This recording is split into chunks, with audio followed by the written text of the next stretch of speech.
So today we have some pretty interesting Nintendo Switch updates for you guys when it comes to the games that are coming to the Nintendo Switch 2, like Fortnite, Split Fiction, and even a game from Atlas. We also have some disappointing news from Bravely Default, some Street Fighter news for the Nintendo Switch 2, and overall just Nintendo Switch 2 game news. So let's break it down.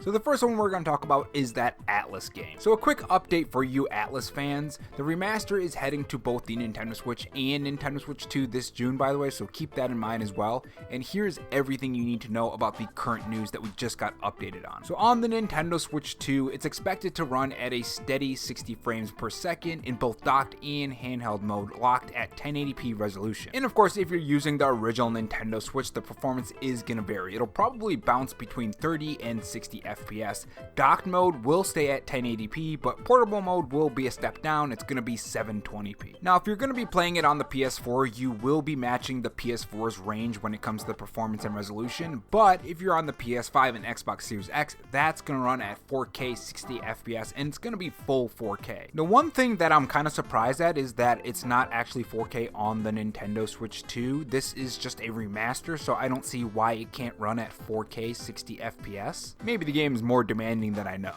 It's also worth noting that the Nintendo Switch 2 physical copy will be a game key card, and you'll need about 17 gigabytes of free space, so make sure you have storage if you end up picking this game up. But to be honest, 60 FPS sounds pretty amazing. I hope it's a stable 60 FPS. We'll see. With that being said, let's move on to the next topic. So we've got a pretty good surprise when it comes to the Nintendo Switch 2 launch. Bravely Default Flying Fairy HD is coming to the Nintendo Switch on launch, but some fans are spotting some small issues with it. And those who are looking forward to this game, you might want to know about this. So this is an HD remaster of the original 3DS classic, bringing the series' first entry to the home consoles for the first time. Physically though, it's a game key card, so keep that in mind, a game key card release. Meaning you'll have to download the full game even if you buy it in the box. And even still then, it's not a straight port. Square Enix is adding 2 brand new mini games to the package as well, so keep that in mind as well, alongside the updated visuals. Now there is a new catch. According to a new blog post, the updated version will let you adjust random encounters from 50% to 200%.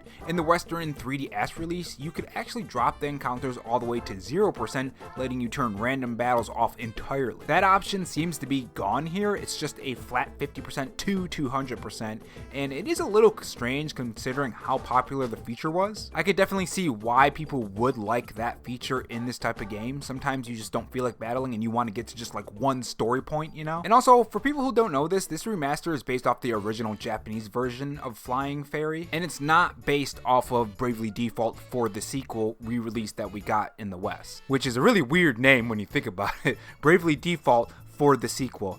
It's a little bit weird, but I'll go with it. It's also worth noting that Bravely Default 2 didn't let you turn off encounters either, but at least in Bravely Default 2, you were actually able to see them visible in the overworld. So if you wanted to avoid them or you just didn't want to fight them, there was a way to avoid them. Overall, these are just some small things, some small nitpicks that some people may have, but just if you were interested in those type of things, I thought I'd cover it for you. With that being said, let's move on to the next topic. So I got a question for you guys. Are you guys going to be buying physical games for the Nintendo Switch 2? If you are, heads up, not every box is going to actually have the actual game inside. So here's the deal. A lot of third-party games on the Nintendo Switch are coming out on what's called a game key card. Now a lot of people already know this, but for people who maybe don't know it or don't fully understand it or really haven't been keeping their ear to the ground when it comes to this situation, it looks like a normal game case. But when you open it, it's basically a download code printed on the actual Nintendo Switch card, not the full game on the cartridge itself. And this has always existed, by the way. It just seems more in front of the consumer right now, and that's why a lot of people are talking about it. If you thought buying physical games meant you could just pop in it and play, sometimes that's not going to be the case anymore. And honestly, when it comes to the Nintendo Switch 2, it seems like a lot of third-party developers are doing that, and I think we're going to see a lot more of that, even more so than on like the PS5 and Xbox Series X. Now, thankfully, not every publisher is doing this. Could you imagine if every single publisher did that? Wow, that would be horrible. Marvelous USA just confirmed that a lot of their big Nintendo Switch 2 titles like Rune Factory, Guardians of Azuma, Story of Seasons, Grand bizarre, that's something I'm really interested in. Daemon X Machina, Titan Skyon, those kind of games, they will ship on the full game card on the cartridge. No forced downloads, no surprises, just plug it and play, and just play it. In my opinion, that's the way it should be, but you know, we can't always get what we want, unfortunately. If that was the case, I would like you to leave a like on this video.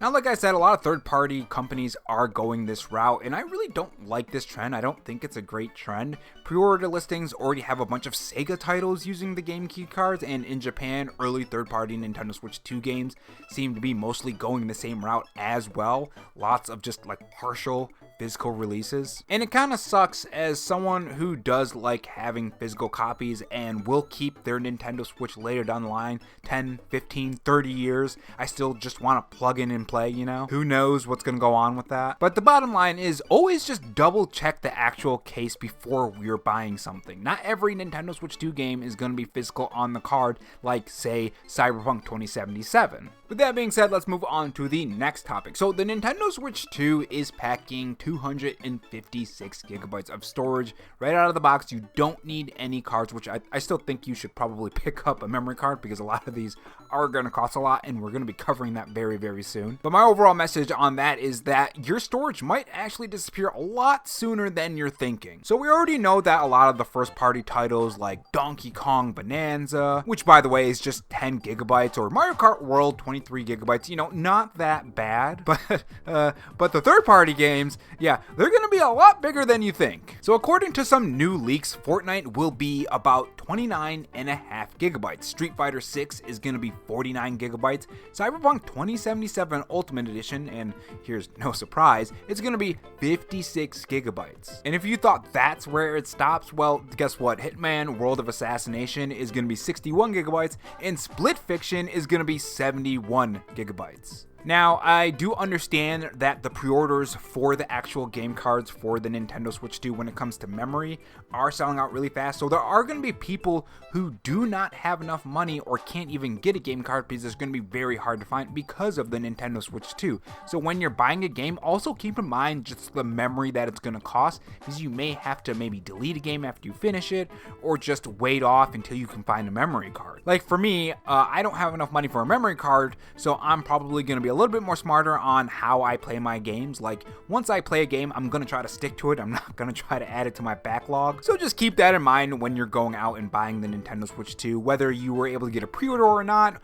or you're doing this in the future and for some reason you're watching a news video that's a year old. Because yeah, the Nintendo IPs are typically lower in file size, but as soon as you add something like Cyberpunk or Hitman, you're already eating a big chunk of the system's memory. And it just kind of reminds me that the Nintendo Switch 2 may be Nintendo's next-gen console, but the storage really hasn't caught up too much with the actual file sizes nowadays. I feel like that's the same thing for the Xbox Series X and PS5. You always just gotta buy more storage. Now, the good news is that the Nintendo Switch 2 does support those micro SD express cards, which are a lot faster than the original Nintendo Switch. So it's a big boost to your storage, and it's a lot better than having to finagle something with like the PS5. I mean, no, the PS5 is a lot easier, but when it comes to like the Nintendo Switch, it's literally just open the slot and pop it in. You don't have to take off the cover of the PS5 and unscrew whatever mahoober doober you gotta do with the PS5, you know? Jesus, I sound like I'm like 50 years old.